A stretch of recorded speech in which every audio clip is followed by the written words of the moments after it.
साल का ये जो भ्रष्टाचार का जो पैसा है, क्या 60 साल लगाएंगे कानून बनाते हुए।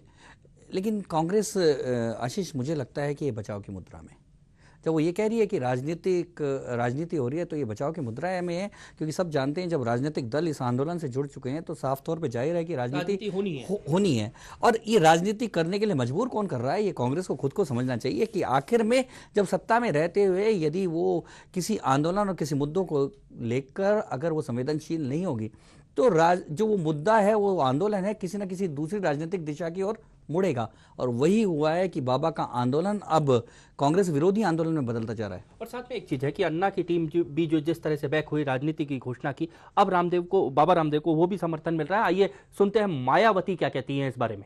सभी दलों को, चाहे कांग्रेस है, बीजेपी या अन्य और भी कोई भी पार्टी है, सभी दलों को इस विषय के ऊपर दलगत राजनीति से ऊपर उठकर, बहुत दिनों बाद मायावती बोली है और बोली है कि चाहे कोई भी पार्टी हो, दलगत राजनीति से ऊपर उठकर इस पर चर्चा की जानी चाहिए। प्रताप जी, जिस तरह का समर्थन रामदेव को आज कहीं ना कहीं मिला है, क्या लगता है, विषय का समर्थन है, रामदेव को समर्थन है, या कांग्रेस विरोधी दलों की एकजुट होने की कवायद है? पहली बात तो यह है कि मायावती बिना लिखा हुआ बोली है, इसका मैंने कुल मिलाकर दिल से बोली है, नहीं तो वो तयशुदा दिमाग से बोलती थी, तो दिल से बोली है। और दूसरा, दिल से क्यों बोली है, मायावती को कोई काले धन से बहुत ज़्यादा मतलब नहीं है। मायावती को और मुलायम सिंह को अब एक ऐसा मुद्दा मिल गया जिससे कांग्रेस के हाथ को मरोड़ा जा सकता है। अभी तक सीबीआई के नाम पर मुलायम सिंह और मायावती के हाथ को कांग्रेस मरोड़ रही थी, अब काला धन ऐसा है कि कांग्रेस को कभी भी मरोड़ा जा सकता है। इसलिए बाबा रामदेव जितने जितने ऊपर जाएंगे, उतना उतना मायावती और मुलायम को बल मिलता जाएगा। चलिए, रविशंकर प्रसाद जो है बीजेपी के, वो क्या कहते हैं, एक बार फटाफट से वो भी सुनते हैं। कांग्रेस पार्टी के नेता और उनकी सरकार सच्चाई से मुंह नहीं मोड़े। सच्चाई है काले धन में लाने को लेकर सरकार की नीयत पर सवाल, लेकिन हम देश को आश्वस्त करना चाहते हैं और कांग्रेस पार्टी को आगाह करना चाहते हैं कि काले धन और भ्रष्टाचार को लेकर हर आंदोलन को बीजेपी का नैतिक समर्थन रहेगा और बीजेपी स्वयं लड़ती रहेगी, जैसा वो 28 साल से।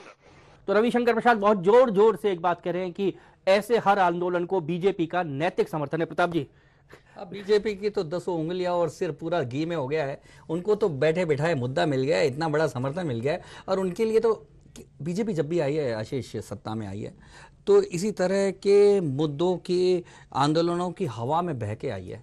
तो बीजेपी को लगता है कि हवा फिर चले और फिर उस लहर पे बैठकर वो सत्ता की तक पहुंच जाए, कुर्सी तक पहुंच जाए। तो बीजेपी के लिए तो एक बहुत खुश होने का समय आ गया है। लेकिन ये खुशी देने का समय जो कांग्रेस ने दिया है, कि बीजेपी को खुश होने का समय दिया है। अब एक बड़ा सवाल उठता है, आज चाहे जो भी हो, रामदेव गिरफ्तार हो, जहां चाहे जाए, लेकिन अभी बहुत लंबा वक्त है अगर हम चुनाव की बात करें तो। इसलिए रामदेव को इस आंदोलन को अगर चुनाव की तरफ लेकर जाना है तो इस आंदोलन को चलाते रहना पड़ेगा। क्या लगता है, बहुत लंबा वक्त है, क्या रामदेव खींच पाएंगे बिना इन राजनीतिक दलों के, या ये राजनीतिक दल अब खींचेंगे और रामदेव साथ रहेंगे?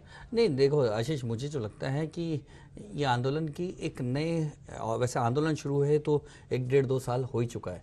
कहीं ना कहीं पिछले 1-1.5 साल से जो काले धन का मुद्दा या जन लोकपाल जो है जनता को कचोटता रहा है और जनता उस मुद्दे को लेकर हमेशा जागरूक रही है। लेकिन अब ये जो मुद्दा है, ये बाबा के आंदोलन के बाद और तेज होगा। और यदि इसी तरह के कार्यक्रम लगातार देश भर में चुनाव तक चलते रहे तो ये कांग्रेस के लिए एक बहुत बड़ी चुनौती होगा, क्योंकि परेशानी भी कांग्रेस के लिए ये ऐसा मुद्दा है जो लोगों को अपील करता है। लोग ये कहते हैं कि अच्छा, आपको क्यों नहीं अच्छी सड़क मिल रही, काला धन। आपको क्यों नहीं फैसिलिटी मिल रही, चिकित्सा सुविधा, काला धन। आपको क्यों नहीं, आपका सारा पैसा अधिकारी और नेता खा जाते हैं, काला धन। तो कहीं ना कहीं एक बड़ा सवाल यहां पर है कि अब अगर इस बाबा को ये आंदोलन जो चला रहे हैं, आने वाला वक्त बताएगा आखिर आंदोलन की दिशा क्या होगी। लेकिन विषय जो है वो कहीं ना कहीं आम आदमी से जुड़ा, आसपास का विषय है। बड़ी खबर में आज इतना ही, दीजिए पूरी टीम को इजाजत, नमस्कार।